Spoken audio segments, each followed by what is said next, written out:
আসসালামু আলাইকুম বন্ধুরা, আপনাদের সামনে নতুন একটি ফিশ ইগলের বাচ্চা নিয়ে এসেছি। বাচ্চাটির বয়স মাত্র 1 মাসের মতো। কিছুদিন আগেই মাত্র আমরা বাচ্চাটি সংগ্রহ করেছি। এখনও ঠিকমতো খাবার নিজে খেতে পারে না। তো অনেকেই আছেন যারা এই ধরনের ঈগল বা চিল পাখির বাচ্চা পালন করতে চান। ছোটো থেকে এরকম একটা বাচ্চাকে কীভাবে পোষ মানানো যায় তাই আপনাদেরকে দেখাবো। তো ছোটোবেলায় যেহেতু নিজে খাবার খেতে পারে না, তার জন্য আমরা কিছু মাছ নিয়ে নিয়েছি, ছোটো ছোটো মাছ। সেগুলোকে কেটে ছোটো ছোটো টুকরা করে নেব, যাতে পাখির বাচ্চার খেতে সুবিধা হয়। তো এই মাছ যেহেতু ও নিজে খেতে পারে না, তাই আমরা ওর মুখে তুলে খাইয়ে দিব, যাতে করে সহজে খেতে পারে। কিছুদিন খাবার তুলে খাইয়ে দিলে তারপর থেকে ও নিজ থেকে বুঝে যাবে যে কোনটা খাবার।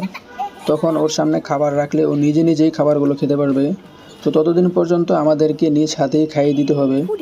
তার জন্য আমরা মাছগুলোকে ছোটো ছোটো টুকরা করে ওর মুখে তুলে দিব, যাতে করে ও খেতে পারে। এই খাবার দেওয়ার সময় আমরা একটা জিনিস লক্ষ্য রাখবো, যে আমরা ফ্রিজের ঠান্ডা খাবার যাতে কোনোভাবেই পাখিকে না দিই। কারণ আমরা সবসময় তাজা মাছ বা তাজা মাংস পাবো না, সাধারণত আমরা ফ্রিজে রেখে দিই।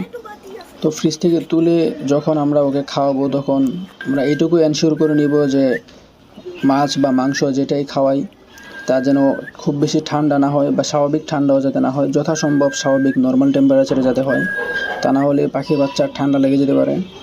আর এইসব পাখি যদি ঠান্ডা লাগে তাহলে সেটা খুবই ভয়ঙ্কর হয়, কারণ বাংলাদেশে এদের চিকিৎসার ব্যাপারে খুব একটা ডাক্তার বা এরকম কনসালটেন্ট পাওয়া যায় না, যার জন্য এটা নিয়ে খুব বড় সমস্যায় পড়তে হয়।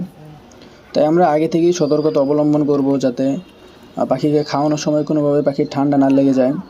আর খাবারগুলোকে ছোটো ছোটো টুকরা করে দিব, যাতে সহজে খেতে পারে।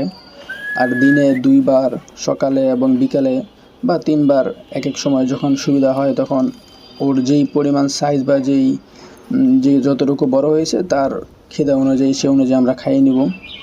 তো এইভাবে আস্তে আস্তে কিছুদিন খাওয়ানো গেলে ও আমাদের সাথে পরিচিত হয়ে যাবে। তারপর ওর সামনে যখন আমরা খাবার রাখবো, তখন ও নিজে নিজেই খাবে। তারপর আমরা আস্তে আস্তে পাখিকে টেম করা শুরু করব। যখন আমরা খাবার দূরে রাখবো, তখন ও আমাদের হাত থেকে এসে আস্তে আস্তে খাবার খাবে। তো তার জন্য আমাদের কিছুদিন অপেক্ষা করতে হবে। তো আমরা আস্তে আস্তে পাখিটা আমাদের জন্য টেম করব, এবং আপনাদের সামনে সবসময় এই ধরনের ভিডিও নিয়ে আসবো যে আমরা কীভাবে পাখিটাকে টেম করছি। তো এই ধরনের ভিডিও দেখতে আমাদের পাশেই থাকুন। ধন্যবাদ সবাইকে।